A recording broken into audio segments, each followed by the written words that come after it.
Je vous salue fraternellement. Le thème d'aujourd'hui, c'est le don le plus précieux de Jésus. Combien plus notre Père Céleste donnera-t-il le Saint-Esprit à ceux qui le lui demandent? C'est un verset qui se trouve dans Luc 11, verset 13. Je n'ai rien.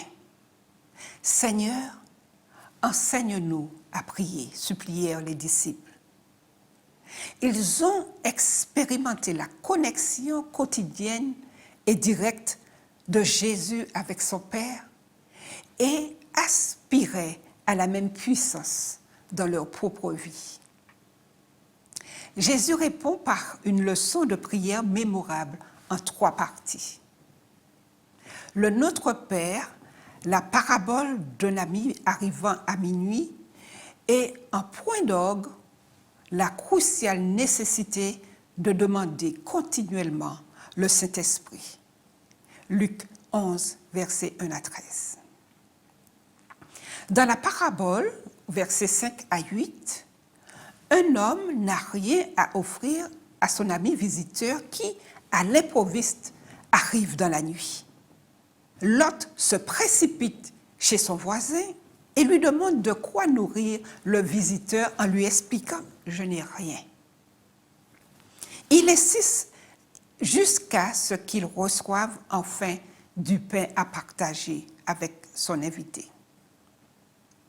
Cette histoire montre que pour avoir quelque chose à partager avec les autres, il importe au préalable de venir à Jésus.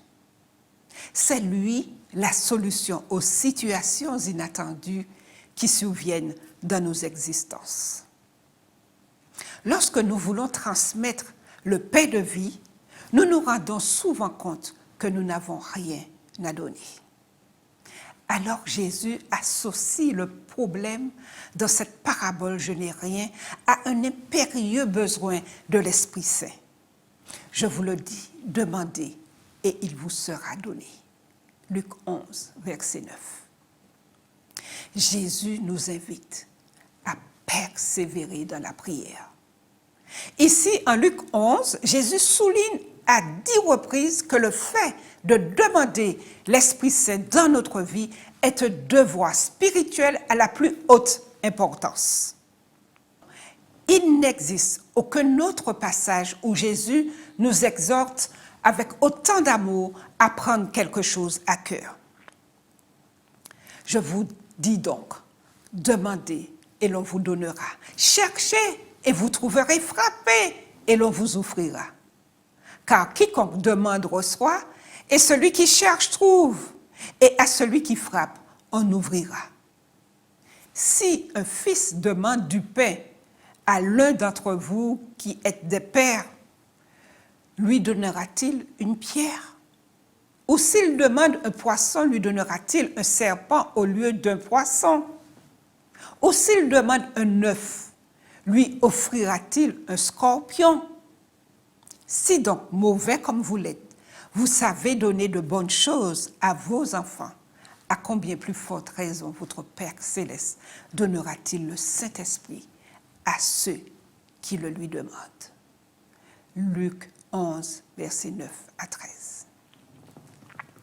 Certains textes bibliques utilisent le verbe « demander » 6 fois et renforcent l'idée en faisant intervenir 2 fois chacun des verbes « chercher » et « frapper ». La présence de ces verbes nous place au cœur de l'action. Jésus montre clairement que nous devons agir pour être remplis du Saint-Esprit. La dernière occurrence de « demander » est conjuguée par un temps continu du grec qui signifie que notre démarche ne s'effectue pas qu'une seule fois, mais bien de manière continuelle. Il ne fait aucun doute que Jésus veut éveiller notre désir de l'Esprit Saint par une invitation sincère.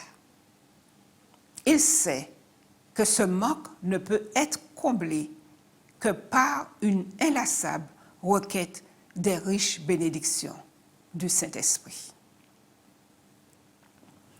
Dans le livre Les paraboles de Jésus, nous lisons Dieu ne dit pas « demandez une seule fois et recevez ». Il nous invite à lui adresser inlassablement nos requêtes. Cette assiduité dans la parole, dans la prière, suscite chez le suppliant une plus grande ardeur et augmente son désir de recevoir ce qu'il réclame. Posez-vous un instant la question. Pourquoi Jésus lui-même passait tant de temps dans la prière quotidienne?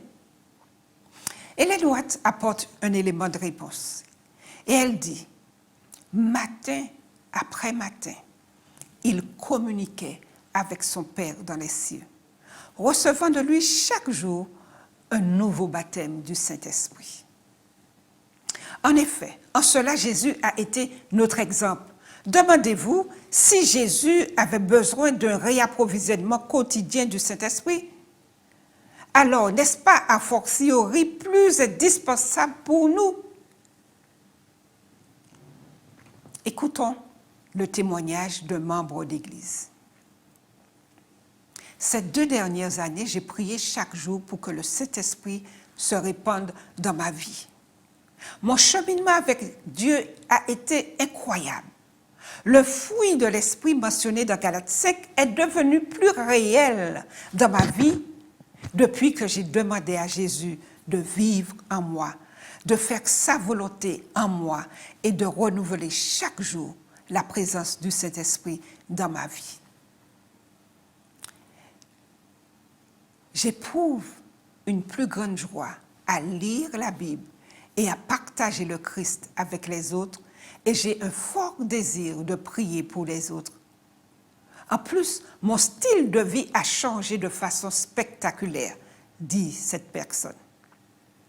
Je vous propose de vivre cette expérience comme un défi de prier quotidiennement pour être rempli du Saint-Esprit pendant 6 semaines et plus, et de voir ce qui se passe.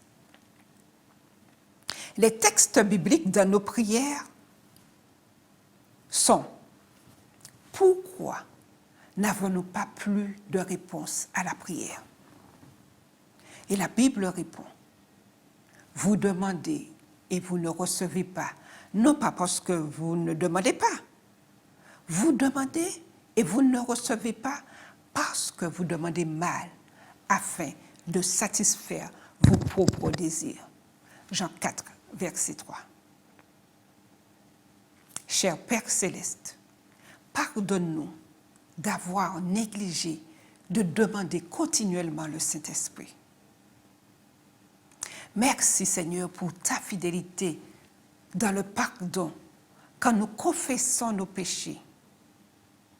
Notre demande montre à quel point nous apprécions ton offre, Seigneur. Si donc, méchants comme vous l'êtes, vous savez donner de beaux cadeaux à vos enfants, à combien plus forte raison votre Père Céleste donnera-t-il le Saint-Esprit à ceux qui le lui demandent? Ô Dieu, merci pour ta promesse de nous donner le Saint-Esprit. Nous demandons l'effusion du Saint-Esprit maintenant et nous te remercions d'y répondre. Apprends-nous à nous appuyer sur cette promesse. Dieu veut nous donner la vie en abondance. Dieu veut nous donner la vie en abondance. Celui qui croit en moi, dit l'Écriture, des fleuves d'eau vive couleront dans son cœur.